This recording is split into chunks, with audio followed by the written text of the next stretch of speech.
Okay, welcome back. My name's John Myers, and website's pixelsight.org, and we've got the YouTube channel as well.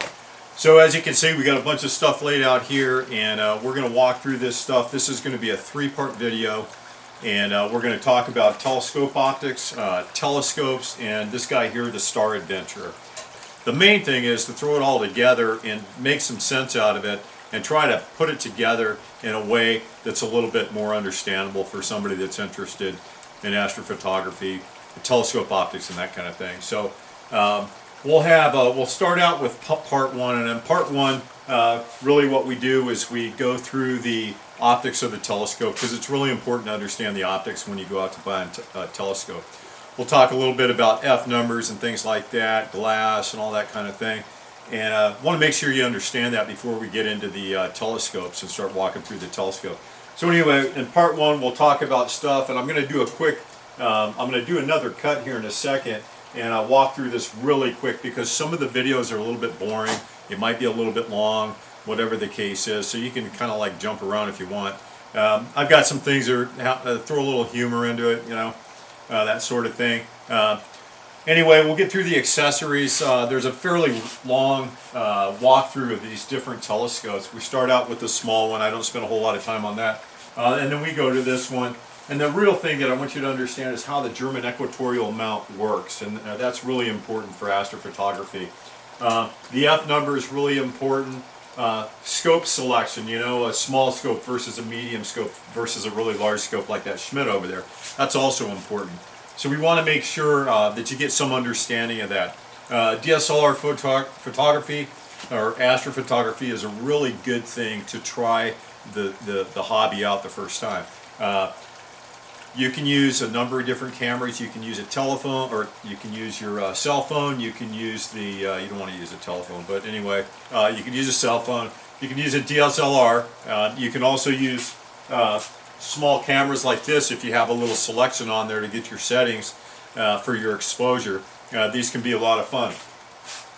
We've got some old stuff. I'll walk through that again in one of the videos. So again, part one is the basic accessories and optics. Part two is going to be the run through of the telescopes, and then part three is going to be the Star Adventure. This kind of deserves its own little part, and it's a short video. It's not that long. Some of the other ones, like I said, are long. So anyway, that's it. Let's go ahead and get started, and hang in there. Again, some's boring, some's kind of cool. I'll try to throw up a whole bunch of pictures while I'm doing it, and we'll see how it works.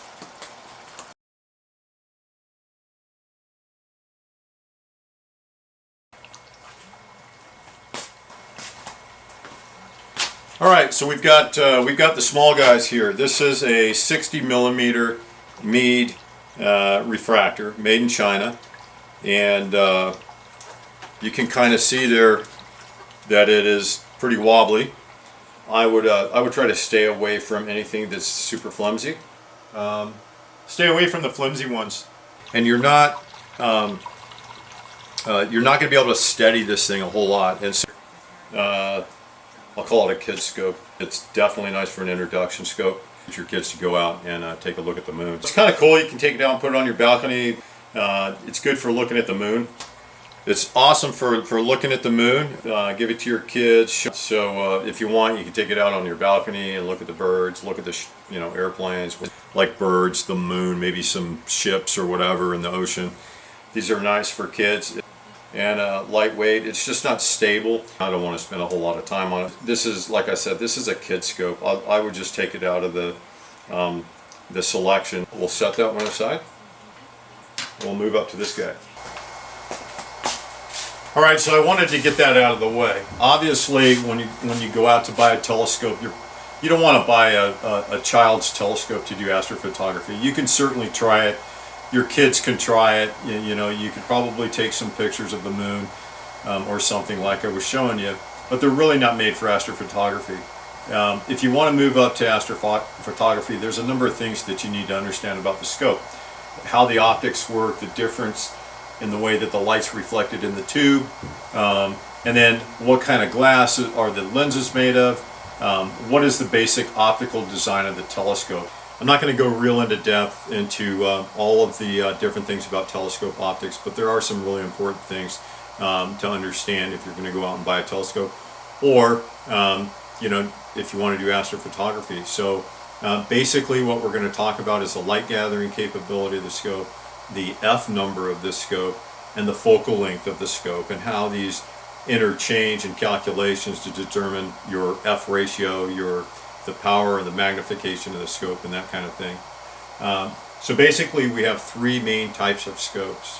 You have a refractor, where you have no mirror. It's all done with basically glass lenses. You have the reflector, which has a giant mirror back here, and in a Newtonian it's the same. And what happens is the light comes through the front of the telescope and it goes back and it bounces off that primary mirror.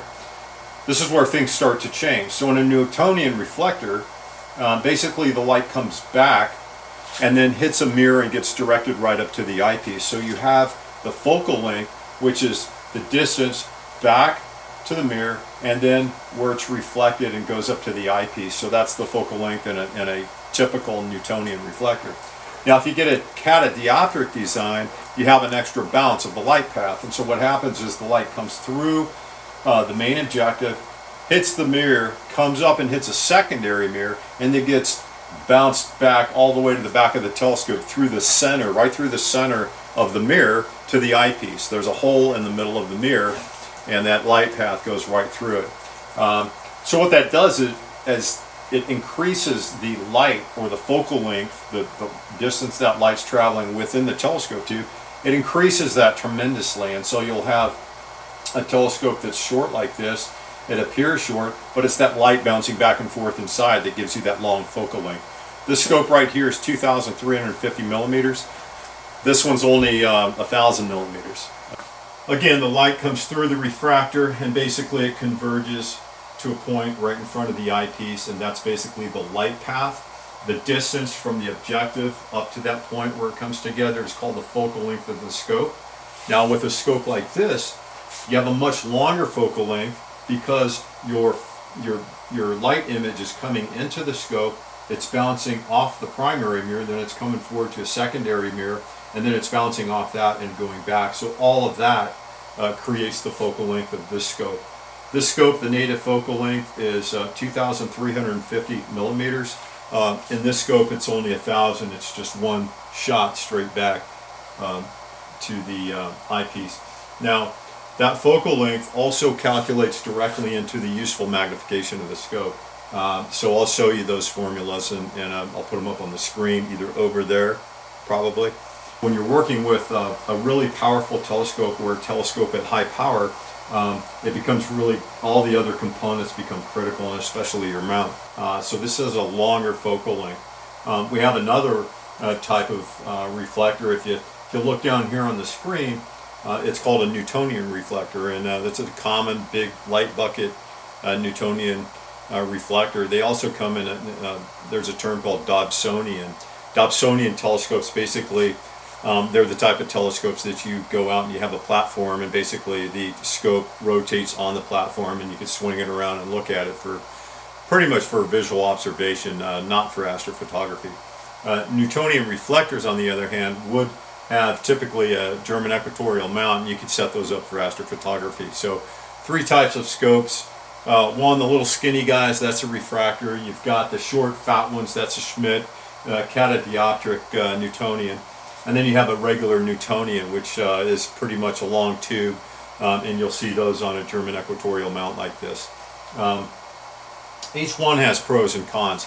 The refractors basically, because of the way that the light comes through here and the lenses that are used in these, you'll hear the term achromatic and triplet, doublet, that type of thing. Achromatic and triplet, doublet, that type of thing. And basically it has to do with how the light is focused. So the lower end scopes are typically of a doublet design, and the doublet has objectives made of flint and crown glass up here. Now, one of the things that you want to look for in a telescope, if you're concerned about clarity and design, be careful about chromatic aberration. Different telescopes, especially some that are on the lower of the line, the glass elements are made of crown glass and flint glass, normally sandwiched together, and that's an achromatic design where you just have the 2 lenses. In some of the really cheap telescopes, and generally achromatics, basically what's occurring is when that light comes back, there's 3 channels of light that are coming through the telescope. It's a red, a green, and a blue. And in the achromat, it comes back, and those color channels focus at different points. So the red and the blue focus, I believe they focus just after where the green focuses. And so what happens, because you have different focal points for the different colors, is you'll get a halo around the object, like the moon or whatever the case is. But it's noticeable, and stars seem to be more expanded or a little bit larger than they really are. But when you move up to a triplet design, which is like the ones I have here on the table, this glass element is a stack up of 3 different types of glasses. And basically what that does is it corrects that light path so that the colors come to a focus there in front of the eyepiece at the same point. That really increases the clarity of the star. You get pinpoint stars, and that's a triplet design. So you have achromats that are basically doublets, and then you have triplets, which are apochromatic telescopes. So apochromatic, achromatic, doublets, triplets. Achromatic and triplet, doublet, that type of thing. When you move up above this line, you get into what's called a triplet. And the triplet APOs, or apochromatic refractors, are probably the best for astrophotography that you can really get. And the way they work is they have a different stack up. There's actually 3 elements of glass. You have the crown glass, and I think that they'll use a glass called fluorite, some of the older ones. They've changed to what they call extra low dispersion glass, which is ED glass, because fluorite had issues with being brittle and so forth. But anyway, it depends on the manufacturer and their process on how they make that glass. But essentially there's 3 layers, and what that does is it causes that light path and all those channels in the light path to converge at the same point, so that you don't have halos because there's a different color that's focusing at a different point. Again, it's a triplet design, or apochromatic, converges all light colors at the same time and gives you a really nice crisp image, so you don't have halos around the moon or planets and things like that. Sometimes if you look with like that little the small telescope that I showed you, if you're looking at Saturn or Jupiter or even some of the stars, you'll see kind of a halo just around the perimeter of the moon. It'll be like a blue band, basically. That's called chromatic aberration. And chromatic aberration is caused because those colors are not focusing at the same point. So anyway, you know, in terms of the optics of these telescopes, if you in the achromatic and triplet or doublet and triplet design, these are excellent scopes. Top of the line astrophotographers typically use the APO, and we'll show you one of those. I've got one over here on the desk. It's a Skywatcher 120 ED. It's a really nice scope. It's my primary scope that I use for astrophotography. But anyway, it just depends on what you can afford and you know, what you're willing to go out and experiment with. But that's the basic optics inside the refractor. The art to astrophotography is time exposed photography, basically, where you're capturing that light over an extended period of time, and that's what's giving you that picture. One of the main things that you really want to look for in a telescope is its light gathering power. So if you notice, this is a really thin telescope. That's a really fat telescope, and Newtonian reflectors are really big, light buckets they call them. And so you'll see the term f-stop or f number on the scope. Basically what they're talking about is the f number, just like it is in camera lenses. It's the ability of that lens to bring in the light. So the aperture, literally the diameter in a camera lens, actually changes depending on the setting that you have, and I'll show you some pictures. But basically there's an opening that light can travel through in your camera lens, and the lower the f number, the bigger around that aperture is, the faster, quote, faster it is, because it can gather more light quicker, because it's a larger opening. So that's all that f number really means.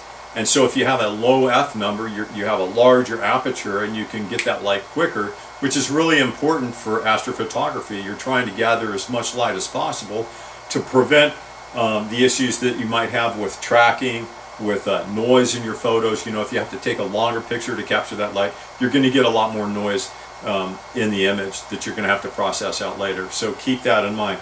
The f number is important.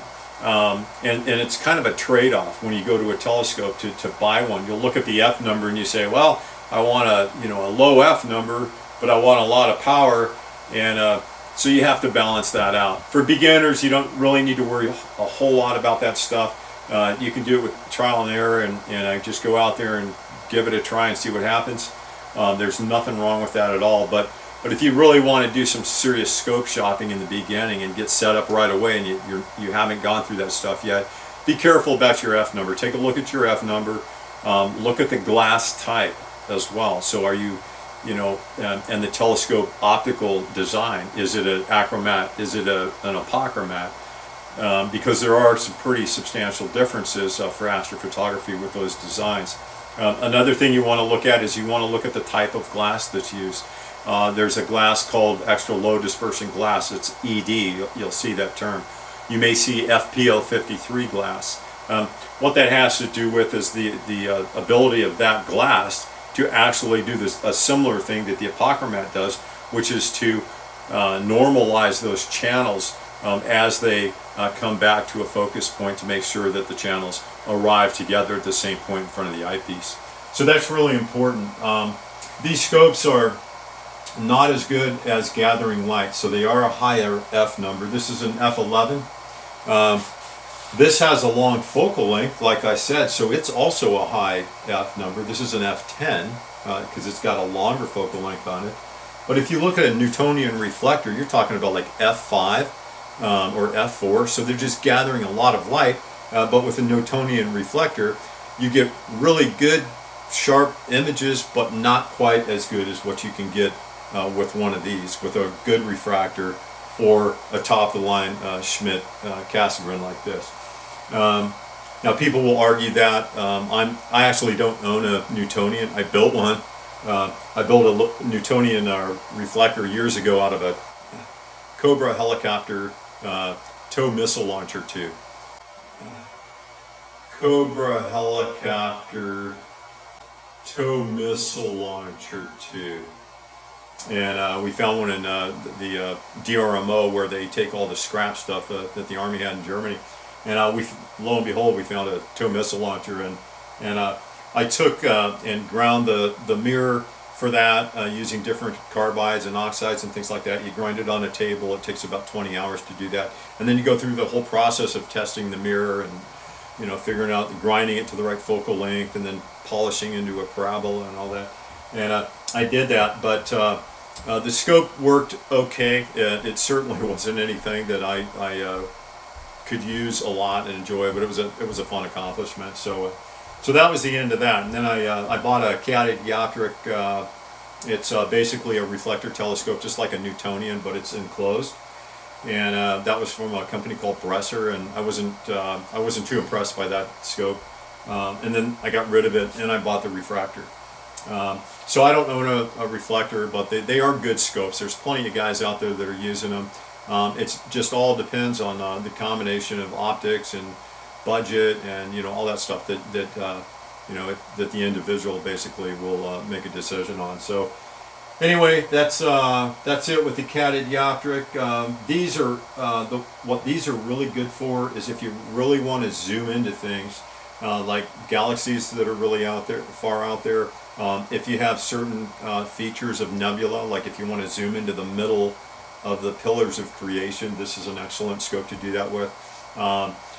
But 9 times out of 10, what you're going to be looking at, all the common things, Andromeda and the Eagle Nebula and then some of these larger nebula, they will not fit into the field of view of this telescope. They're going to be that big compared to what you're going to see, or compared to what you're going to be able to frame with a camera on this guy. So again, you have refractors, Schmitz, Newtonians, Dobsonians, and I'll show you the pictures on the screen and give you some of those formulas so you can look at some of what I'm talking about. With a scope like this, one of the things that you really need to think about is what are you going to take a picture of? What do you want to shoot? Because there's a huge difference. And I say this to a lot of people, and it's probably one of the another key thing about astrophotography is people don't know how big deep sky objects are. And so I can aim up at the moon with this telescope right here, and I may see the moon. It may fill most of the frame. We'll call it the frame. We'll pretend we're shooting through a camera. But I'll see a certain amount of that moon in the eyepiece or the frame of the camera through a telescope like this, right? Well, if I aim this up to an Andromeda, which is a galaxy, it's 2.5 million light years away, and I look at that galaxy is actually larger than the moon, and it may not even fit in the field of view of the telescope. So you have to be really careful about getting too excited about buying a big telescope like this, or even one like this. Now, this guy here, and I'll see if I can pick it up without too much of a disaster. This guy right here is a Skywatcher ED120, so it's 120 millimeters, and that's a large scope. And believe it or not, with that scope at the native focal length, I can't fit Andromeda into the frame. It's only 840 millimeters. Now, if you remember, I said this was 1,000 millimeters. It's less aperture, smaller, so it doesn't gather as much light as a big APO like that. But in terms of power, if I connected an astronomy camera to this, I would see less of Andromeda with this scope than I would, with a small scope. In other words, when I say I see less, I'm too zoomed into Andromeda to see the whole thing. I want to see less of Andromeda because I want to zoom out, and so I would need a telescope ideally around 71 to 80 millimeters to capture all of Andromeda. The galaxy is actually that big. So when you go to select a scope, don't be worried about the size of the scope. Be worried about the quality of the scope, quality of the mount, quality of the optics, and spend the money there. Don't spend the money on a big scope, because if you go to a big scope like this, there's a lot of complexities that come to this that will make it frustrating in the beginning. So start out slow, learn the basics. There's a lot of astrophotography software and a lot of settings and everything that you have to do if you get into serious astrophotography to make something like this work. So start slow, start with a basic mount if you can get a basic mount. But if you want to go ahead and jump up, spend the money on the mount. That's the first place you want to put your investment. So if there's a questionable decision on whether or not you want to buy an APO or an Apochromat, and you have a set budget, and then you're making it, you're looking at the mount, and the mounts, one mount's a little more expensive, but it's a better mount, maybe, from reviews or something, you find out that's a better mount, then, go with the better mount. because you may find that the optics in the telescope aren't going to matter as much as the tracking accuracy of your mount. So be really careful there and do the research, look it up online, and just be sure that when you make that decision for serious astrophotography that your mount's sturdy. When you do make a decision on a scope, like I said, be careful of the field of view. There's a really nice program. It's called Astronomy Tools Field of View Calculator, and it's online. You can go online and you can enter your camera equipment, your focal length, your diameter, your sensor size, and then select the object from the drop down. And what it'll do is it'll overlay your frame and what that object's going to look like in your field of view. And that's probably the best tool out there on the internet to look at what you're going to get for the telescope that you're interested in. So make sure you go on there. Again, it's Astronomy Tools Field of View Calculator, and if you Google it, you can find it. And there's a whole list of all the known telescopes that are out there, and astronomy cameras as well. So each combination. Another thing that I'll mention really quick is that if you buy astronomy cameras, the astronomy cameras have different size sensors in them, and depending on the size of the sensor, your field of view will change. So I may have this astronomy camera, which is an ASI 1600, this little red guy in the very back here, or I may have this one, which is an ASI 2600, but from the outside you really don't see the difference. They just look like round cameras. But inside there's a lot of difference, and it's in the sensor.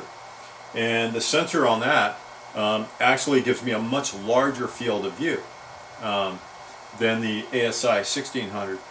And then when I put, if I use this camera on this scope, I can look at larger things because I can fit it into the field of view. But when I use that camera on a big, powerful scope at a long focal length, my field of view really shrinks. And the only reason I have this one on this telescope right now is because I was zoomed all the way into the pillars of creation, which are really, really small, in the middle of the Eagle Nebula, which is really, really big. So that's what this was set up for. So be careful about the telescope combination, focal length, and the camera that you're using. And if you use that tool online, the Astronomy Tools Calculator, make sure that you look at the camera that you're thinking about buying, or at least try a couple of different cameras out and look at the drastic difference in the field of view just based on the change to the camera. And you can leave the telescope alone, but that sensor has a lot to do with the magnification of the field of view.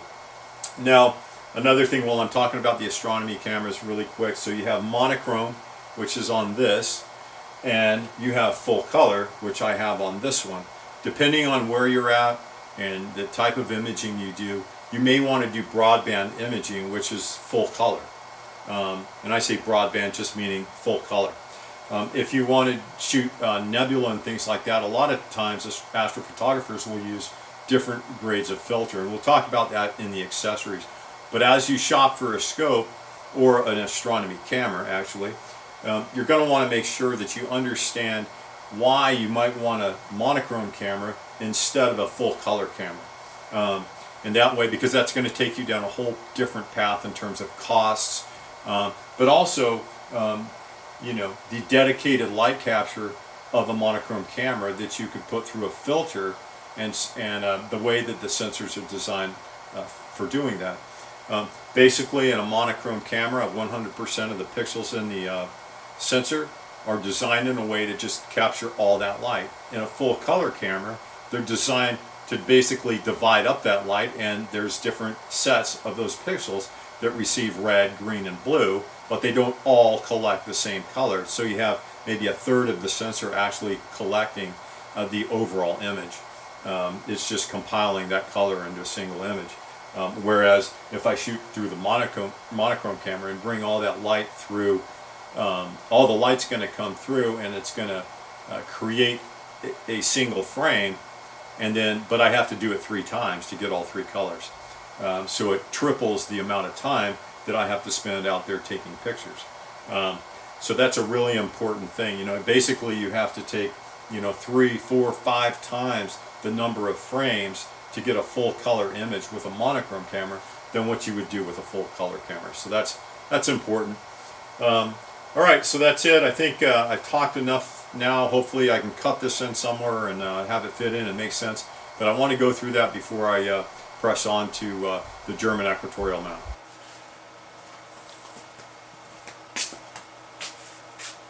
Okay, so that's the end of that part. I hope that was useful. Anyway, that we talked about little telescopes, we talked about the medium telescope, we talked about the Schmidt-Cassegrain telescope, and I hope that helped a little bit with selection of telescopes. But there are some really important things to look for.